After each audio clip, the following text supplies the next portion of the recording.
I mean, any of you who are watching this video right now, are any of you surprised by this outcome? The NBA tried their hardest to make this as suspenseful as possible. This was nothing more than a circus. We didn't witness nothing but a WWE storyline. And it's quite ironic because I just seen an interview not too long ago where at least the WWE has admittedly done interviews and they speak about how they come up with these storylines. However, Adam Silver and the RBA, they constantly refuse to just admit that it's rigged. If you guys could not see the screw job bright as day, speaking of the Suns, but if you guys could not see the screw job bright as day, then I don't know what else is going to take to do the convincing. To start the game, Yusuf Nurkic was in foul trouble. The man literally had 3 fouls in the first quarter. This was like the ultimate robbery. This game was so criminal. And I'm going to get to the last play because the last play is drumming up a bit of controversy. I'm not really surprised by it at all, so it's not really controversial or polarizing to me at all. This is expected from the RBA at this point. A lot of people, they still believe that this is about generating ratings. It's not about ratings. It fits a storyline. It fits a LeBron James storyline. The ultimate insult to intelligence to many of basketball fans all across America. But I gotta get to the circus. They had Kim Kardashian, the witch of all witches, sitting front row, the money vampire. She tries to suck players dry, literally and figuratively, of their money, drain them of their money.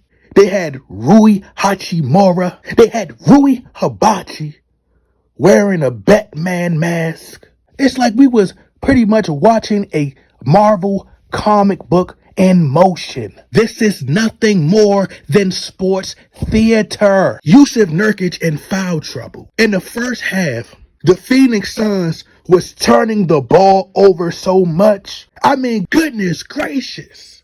I understand that Christmas is right around the corner, but they was just giving the ball away. Hey, would you like for me to give you guys the game? You had Cam Reddish hitting Devin Booker with the Chris Benoit cripple cross face. Had the man headband leaning to the side. His headband looked drunk. The RBA allowed the Lakers to be extremely physical with the Phoenix Suns, barely calling any fouls. Had LeBron James throwing bowls like Ludacris, elbow Yusuf Nurkic in the neck, in the chin. All of your star players are in foul trouble. Bradley Beal, their third best option, their third best player is on the bench, relaxing, cooling. He's injured. You got Kevin Durant with almost 5 fouls. He picked up his 5th foul in the fourth quarter. Tim Donaghy, a former referee, has already let it be known when you hit a player with early foul trouble, you disrupt his rhythm. That's how you take him out the game. Mysteriously,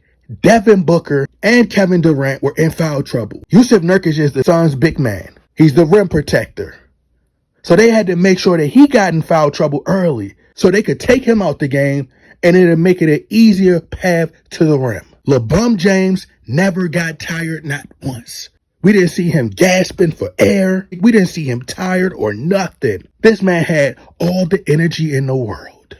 But let's get to the WWE storylines, shall we? May I?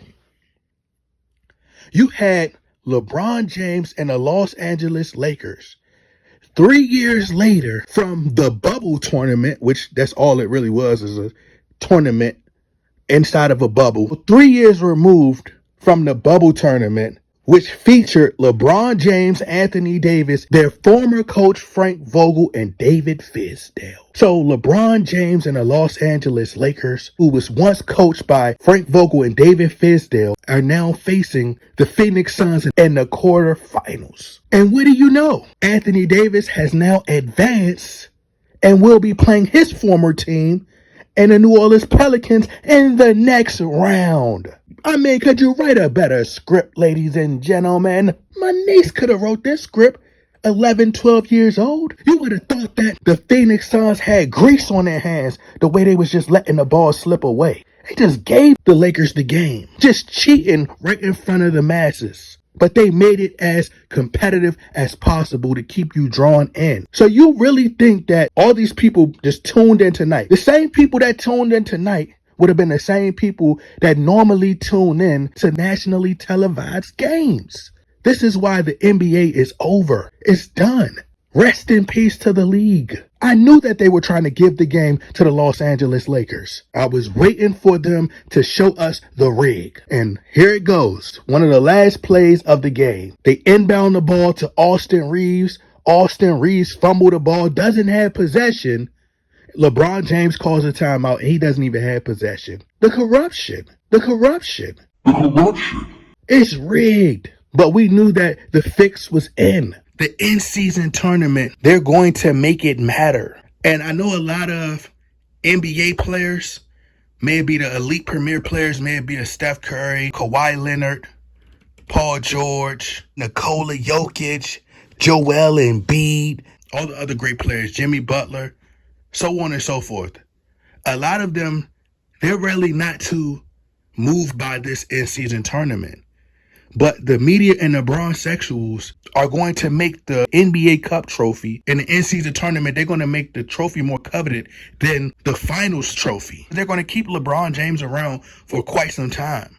So as long as LeBron James stay around, they're going to keep this in-season tournament. And they're going to make the NBA Cup trophy more valuable than the Larry O'Brien trophy. And then pretty soon, you're going to have a bunch of players who don't even care about the NBA Finals no more. By him winning these in-season tournaments, which is ultimately what they're trying to do, they're not going to get rid of it until he's out of the league. Just award LeBron James the championship trophy every year.